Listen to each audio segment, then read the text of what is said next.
السلام عليكم ورحمة الله وبركاته. كسو دوادا channel كان مريم teaching channel.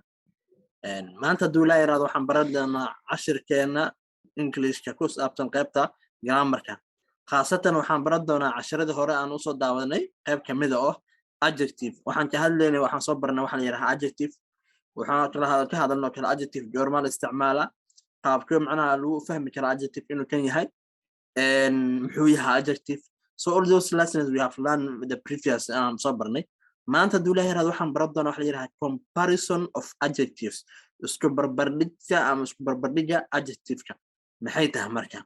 the comparative form هو هاي comparative اسكو بربردج مركا لبا شيء أو adjective إنه اسكو بربردجو هاي يرها comparative form استعمالنا to compare now to compare two people سي أو اسكو بربردج لواقف لباش أما لباش شيء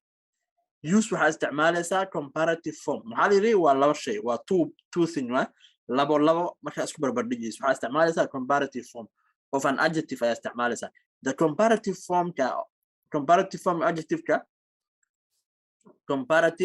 form adjective is made is usually made waxaa lagu suubiyaa sida caadiga ah waxaa lagu suubiyaa by adding other kudareys other kudareys ayaa kudareysa to the adjective ayaa kudarey adjective hore u naqaanay ayaa waxaan kudareynaa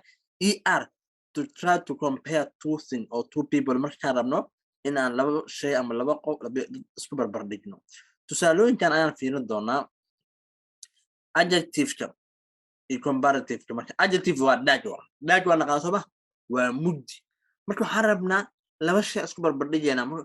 dagga كم مجيسن وكم مجيسن ومعناه وتاس وكثير مجيسن معناه إتى داكا داك مجدي داكا كم مجيسن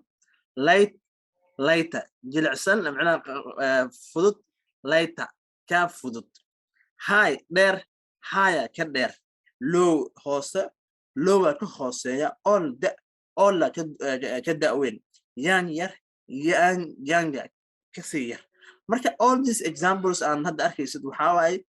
lagu diraa ayaa lagu diraa look at it here reach so whenever you're trying to use a comparative adjective you add the adjective at the end of the adjective waxa ku diraysaa ayaa ku diraysaa hada adag kulul macnaha ka kulul marka waxa yiri marka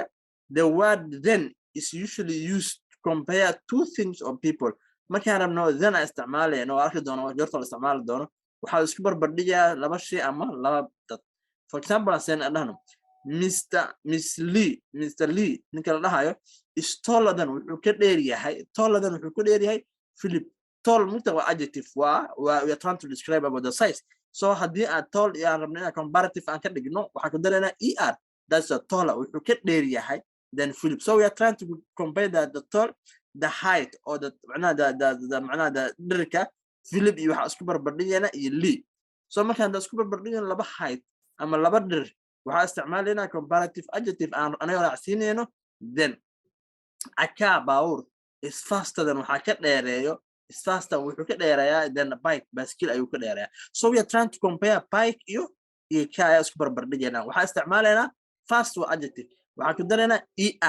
then marka ku darno fast ayuu noqonaa kadib waxa raacsiinayna then whenever you use then mean you are trying to compare two things in a sentences I hope it's clear waa isla fahamnay qaybtan comparative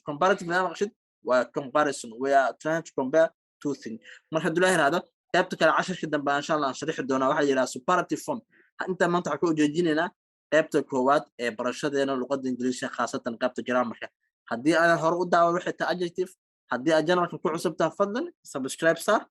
like video lana wadaag asxaabtada kale aad u mahadsantiin assalaamu calaykum waraxmatullaahi wabarakaatuh